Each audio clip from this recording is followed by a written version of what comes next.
Hey there, good afternoon. This is Nikki Burnett. I'm a functional nutritionist. My practice is Taste Life Nutrition. I wanted to finish our conversation from yesterday. Let's see, forgot. The title of the article that I read is called 20 Nutrition Facts That Should Be Common Sense But Are Not. And it's a really good article. I agree with most everything that he says, but I do want to dig in a little bit deeper into some of the things that he says. And so 20 of them for one live post is just a little bit too much. So I broke it up and we're going to finish today and start with number 11. So let's get going. Number 11, weight loss supplements almost never work. I would totally agree with that. What happens a lot of times, besides the fact that weight loss supplements can be a gimmick or they don't work or they make you jittery, what do? If they make you not hungry, well, you might lose weight, but are you actually losing fat or are you losing muscle tissue? Probably losing muscle tissue if you're not eating enough calories. We have to have calories to function. So a good way to think about an equation to hold on to for yourself, to know how many calories you need. And I am not a calorie counter. I don't ask my clients to count calories. I think it's counterproductive. But for an understanding of your own body at what you weigh right now, what you want to think about is your body weight times 10. So if I weigh 114 pounds, I am going to, my baseline, the very minimum that I need is 1,400 calories a day. And this doesn't include exercise, walking around, my constant research, running from meeting to meeting and things like that. So you want to add on to that another anywhere from 200 to 500 calories or so, depending on your workout schedule, if you're doing yoga, what you're doing that day. This is the minimum. So if you're trying to lose weight and you're not eating enough calories, your body is going to go into starvation mode and hold on to that fat. Okay, so really, really important to remember that we must eat. We must eat in order to lose weight, but we have to eat the right foods. I'll get a little bit deeper into that here as we move on into one of his questions. So it bugs me that for so many years that we think that, for one, a calorie is a calorie. And again, I'll get into that deeper in a little bit. And two, that we need to not eat or restrict calories in order to lose weight. So unhealthy, and never, ever, ever is it sustainable. We can't do it because we're hungry and we want to eat. It's a natural inclination is to eat. It's survival, right? Okay, I beat that one to death. Number 12, health is about way more, sorry, I can't read. Health is about way more than how much you weigh. I wonder it's confusing. Anyway, yes, I think that that's very true as well.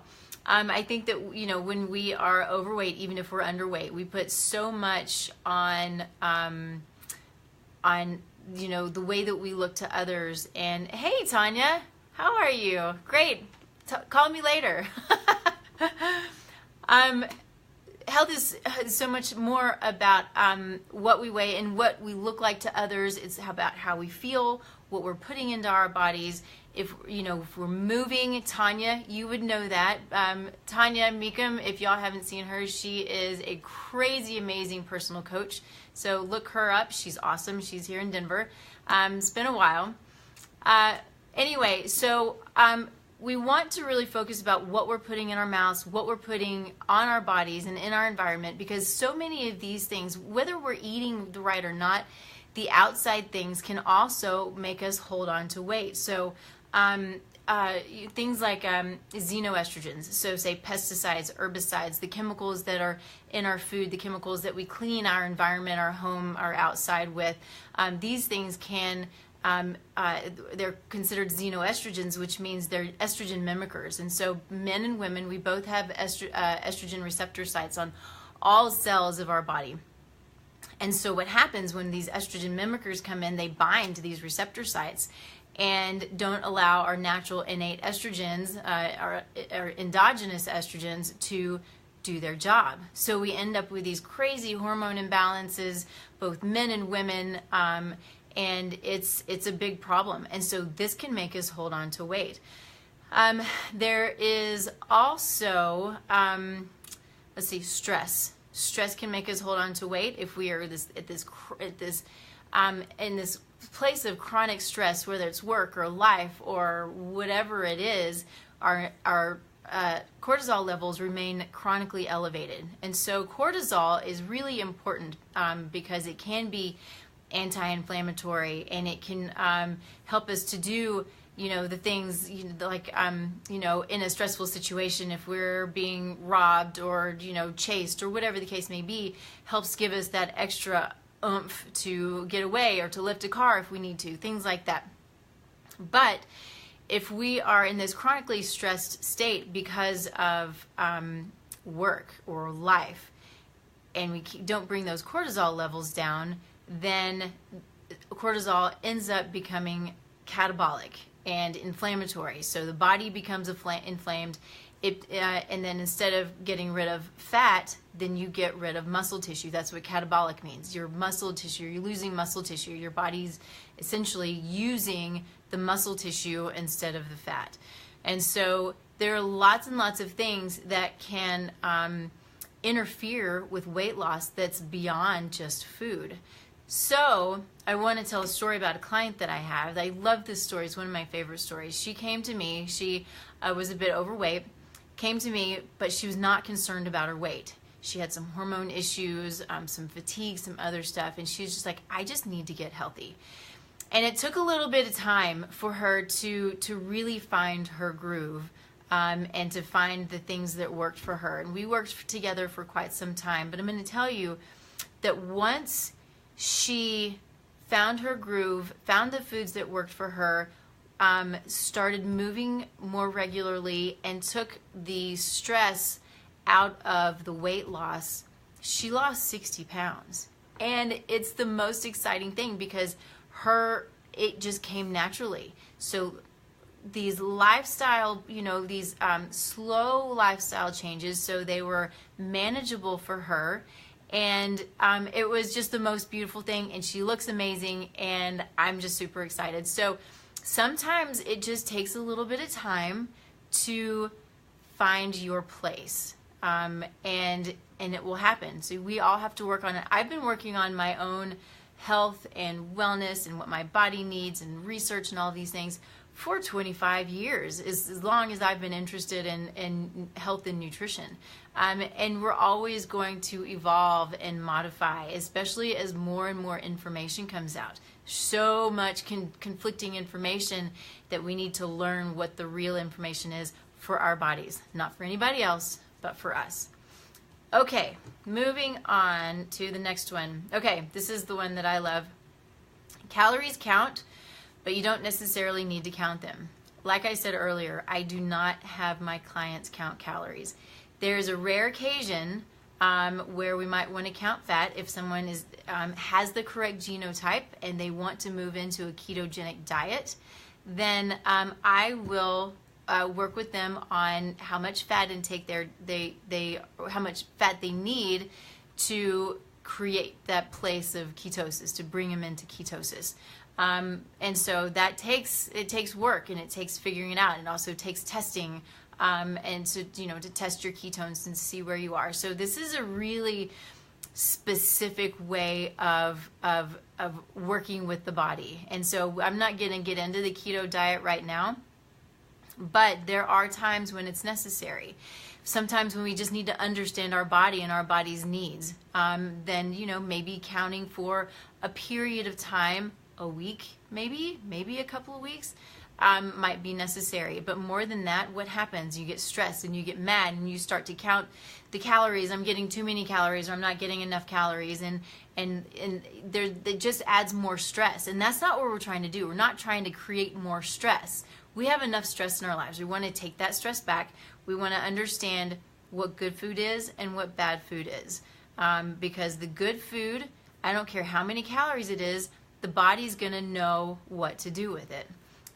The bad food, I don't care how many calories it is. If it's 10 calories of sugar or processed fats, then the body is not going to know what to do with it, and it's going to react. It's going to have an immune response, or it's going to hold on to this nastiness. It's going to create inflammation. So we need to not count calories and fats usually. We need to understand what good food is and what the right foods are, and what the right foods are for us. Just because blueberries are good for some people doesn't mean they're good for everybody in the world. Now, it's hard for me to understand not loving or blueberries not feeding us. But I know, specifically, I did a sensitivity test on my mom back several years ago, and she was sensitive to blueberries. Why? She was just having an immune response to it, so we cut it out for a little bit, and then we bring the blueberries back in, and not an issue. But when we're trying to work with certain health statuses, and we know something could make the body react, we want to take that reactive something away for a period of time to bring the body back to balance. So let's see. So understanding what real good food is, understanding healthy fats, big difference in healthy fats and unhealthy fats. We must have fat. Big difference also in healthy proteins and unhealthy proteins. And I'm not talking between lean meats and fatty meats. I'm talking about where the source of the meat, where it comes from. Grass-fed, pastured meats. These are healthy animals. They're treated healthfully. They're not stressed. And I hope in most cases, this is what my goal is to understand the meat that I put in my body and that I feed my dogs. But they are then slaughtered in a very humane manner that doesn't create more stress. That's the goal. That's the way that it needs to be. I talk about this a lot, so I'm not going to go into it real deep right now. But the source of the foods, the source of the fat, the source of the veggies. Remember, organic, or know where they come from. Grow your own. Because the pesticides and the herbicides have been proven to increase the incidence of leaky gut. They are xenoestrogens, so they throw your hormones out of balance. They can collect in the tissues and the fats and then just create all kinds of junk. It's a mess. I don't care what anybody tells you, taking in chemicals constantly is never a good thing. Okay, moving on. Let's see, number 14. People with high blood sugar and or type 2 diabetes should not be eating a high carb diet. I'm not even sure actually what his response is here, but in my mind and in my practice, I think that that is true. Well, so let's back up. The problem is when we think of high carb these days, or when we think of carbohydrates, we're always thinking of bread and pasta and sugars and things like that. What else are carbohydrates? Vegetables. Vegetables are carbohydrates. So we want to make sure that we're understanding the types of carbohydrates that we're putting in our body. So if somebody has blood sugar issues and they have type 2 diabetes, I want them loading up on vegetables because they're high in fiber and high in phytonutrients and antioxidants and vitamins and minerals and all these things that are beautiful and feed our body. But what I'm not going to do is tell them to load up on fruit. Fruit for a lot of people is very healthy. Fruit for some people may not be so healthy for the time being. So, maybe some berries, kind of depends on where they are in their place of health. But I'm going to be really careful with even sweet potatoes. Sweet potatoes are some of the most amazing things in the world as far as I'm concerned. But if we're really trying to work on blood sugar, I'm going to really limit some of those good carbohydrates, but still they are maybe a little too sugary. Now, once we get blood sugars in control, if we've brought type 2 diabetes into control, and then we can start playing with bringing in some of the other healthy carbohydrates, healthy fruits, healthy, the sweet potatoes and root vegetables and things like that. Okay, let's see. Fat doesn't make you fat, but neither do carbohydrates. Again, that would go back to kind of the same concept, especially with the carbohydrates. True, carbohydrates don't make you fat. It's the type of foods that make you fat. Sugars make you fat. Processed foods, unhealthy fats, not healthy fats, but unhealthy fats will make you fat because the body doesn't know what to do with it. So again, inflammation, the liver is trying to, it's trying to process it and doesn't know how to, and triglycerides increase, and unhealthy LDLs begin to increase. So, the LDLs, we talked about this yesterday. I'm going to do another quick recap though, because I think it's important enough to talk about. HDLs and LDLs both can be healthy and unhealthy. We're told that HDL is healthy and LDL is unhealthy. This is not correct. It makes it easy for people to hear, I want to get my LDLs down, but it is incorrect. So the lower your LDL, the higher your risk of stroke. I said it yesterday twice, say it twice again today. The lower your LDL, the higher your risk of stroke. So we don't want to bottom out our LDL. What we need to remember is when we're doing labs, if you come to me, these are the labs that I do. I don't see it a lot, except for there are some cardiologists that are now doing it. Lots of integrative folks and functional medicine docs are starting to, or not starting to, they are looking at particle sizes of cholesterols. But when I have labs come to me from somewhere else, I don't often see it. I think it's very important. What we're looking at is, or what we're looking for is the particle size of the HDL and LDL. For both of them, we want big, fluffy, buoyant particles of cholesterol, because then they're in there doing their job. We have LDL that brings cholesterol to the tissue. Remember, it's good for the brain, cellular integrity, for bioproduction, and for hormone production. So we need, and many more things, but these are some of the big ones. So LDL brings cholesterol to the tissue. HDL takes cholesterol away from the tissue back to the liver to be eliminated or recycled. I'm losing my words again. So this is why they say HDL is the most important, because it takes the LDL away from takes the LDL away from the tissues, which is right. We want more HDL because we want the LDLs to be taken away from the tissues when we don't need them, those particular particles anymore.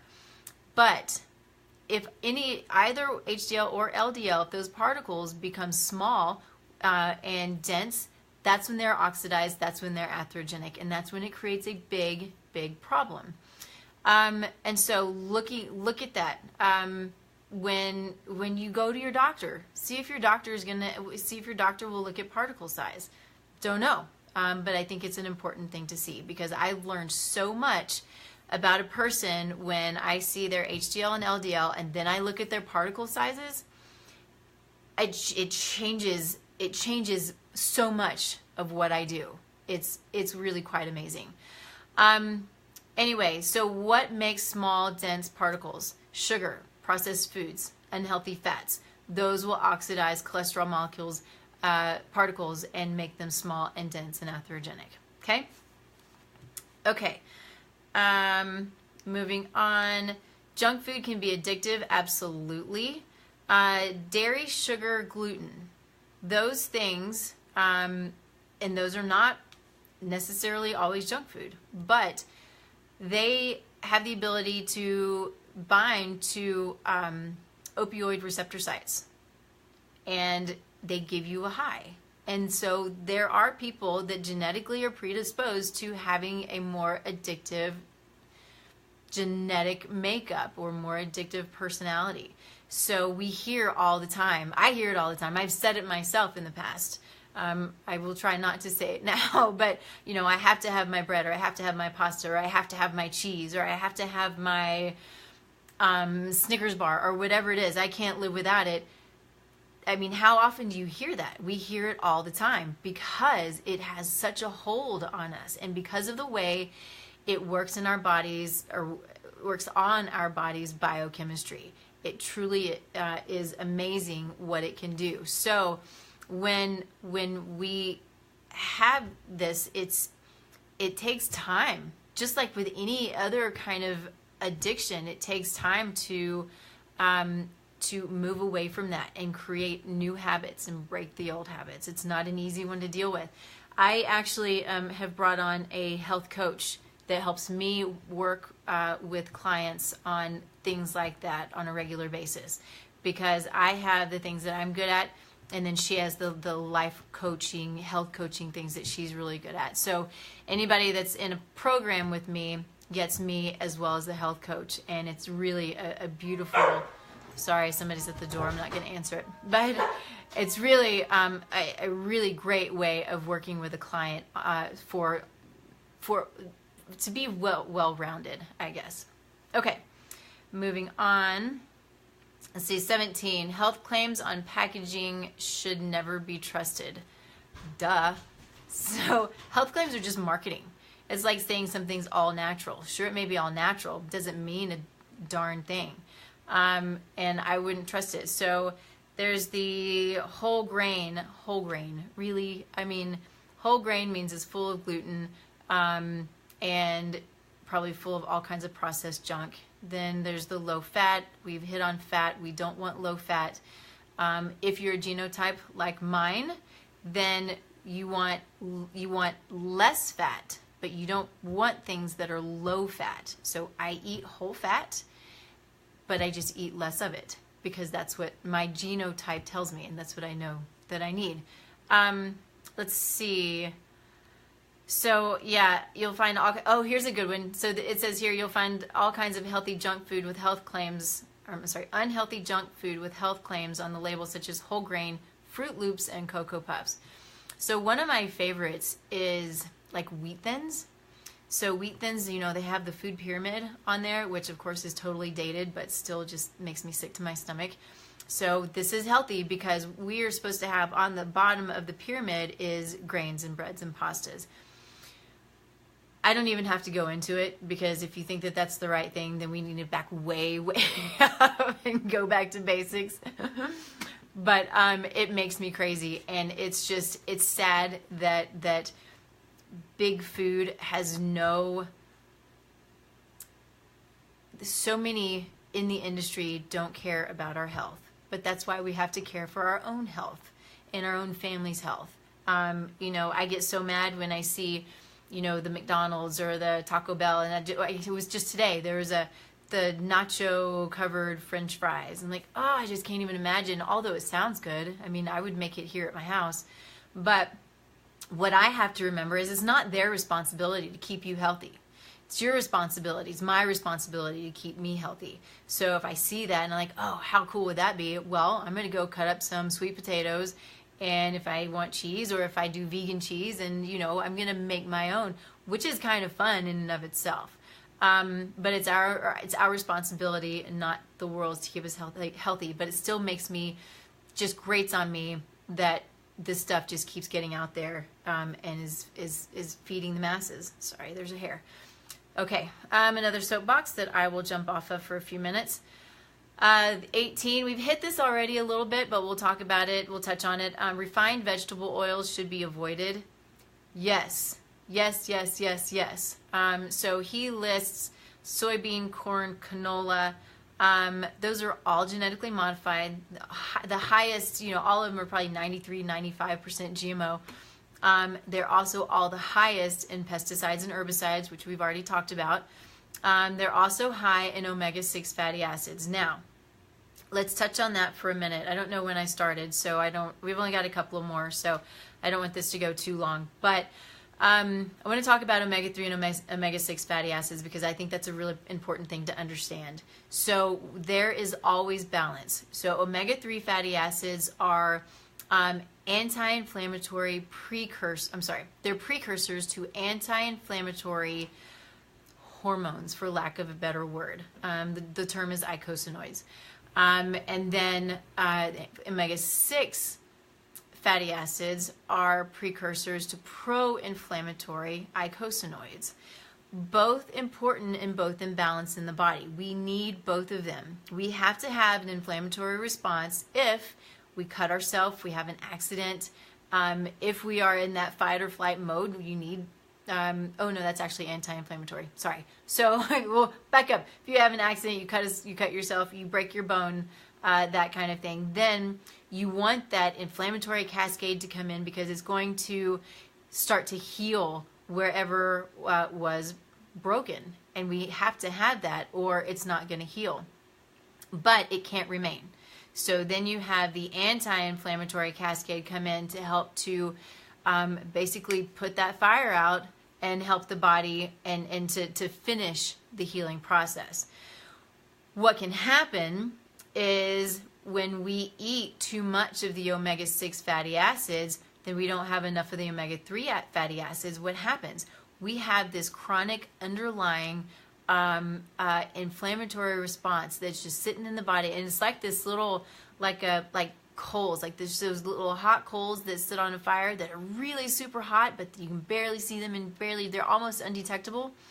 That's what's going on in the body, and so we need to bring that back to balance. And so if we're eating conventional meat is naturally, I would say unnaturally, because of the way they're fed, high in omega-6 fatty acids. And so that unnatural fatty acid balance will translate to us. So we eat a conventional cow, and its lack of health, its obesity, its omega-6 content, all of these things that I could just go deeper and deeper about, we eat it and it comes to us. So think about that when you're eating meat. This is all science stuff. It does transfer to us. Their omega-6 increases our omega-6. Their lack of omega-3 decreases our omega-3. Really, really important, okay? So the soybean, canola, and corn and cottonseed oil all are really super unhealthy, genetically modified, high trans fat foods that we need to stay away from. And just because we hear that canola oil is heart healthy, do your research. You don't have to listen to me, do your research, but do not trust the canola oil lobbyists, or, as much as I hate to say it, medicine is telling us that canola oil is okay. It absolutely is not. And it breaks my heart when I see cardiovascular patients who have had some kind of cardiac event or a stroke eating canola oil because they're trying to save their lives. It's not doing it, okay? Stick with coconut, olive, don't cook with olive oil. Palm oil, if it's sustainably sourced. Lard and tallow. So lard, pork, tallow is beef, fat. Those are healthy, but remember, from a healthy animal. So a grass-fed, 100% grass-fed animal, their fat is healthy for us. Okay, but in depending on your genotype. So I want to make that very clear that just because some people can eat high fat doesn't mean everybody can eat high fat, which I'm included in that. I cannot eat high fat. Okay, I will move on. Organic or gluten-free does not equal healthy. Very true. It's hard when I ask someone, okay, I need for you for the next month, we need to try to go gluten-free. Let's see how you respond. Let's see how you do. And they respond, okay, well, I can get gluten-free crackers and I can get gluten-free this and that. It's like being a vegetarian but eating out of a box, right? You know, so it doesn't matter what our health needs are, what the foods are that we need to eat. We always have to think about what we're putting in our mouth. Fresh, whole foods is the best bet, always, not out of a box. Organic certainly doesn't mean it's healthy. And there's so many different types of organic. There's the organic where everything's 100% organic. There's the organic where it's 90% organic, depending on, you know, what the label looks like and what's in the ingredients, and some that are 75% organic, but it still says organic on the box. So we want to be really aware of that, because something like, oh shoot, I'm not going to remember what it's called. It's a corn derivative. It's a thickener that we see in everything, and it's a corn, usually, not always, a corn derivative. Shoot, it's not coming to me. Anyway, it's in everything. And it may be in something in a box of crackers or something that's all grains, not whole grains, no gluten, but it may be in a box of crackers.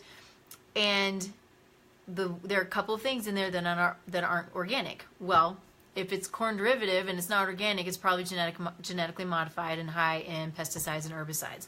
So we want to be aware of stuff like that. If I can think of that, I'm going to tell you, or maybe I'll post it below, because I talk about it all the time. I don't know why it's not coming to me, but I'll post what it is below when we finish here. Excuse me.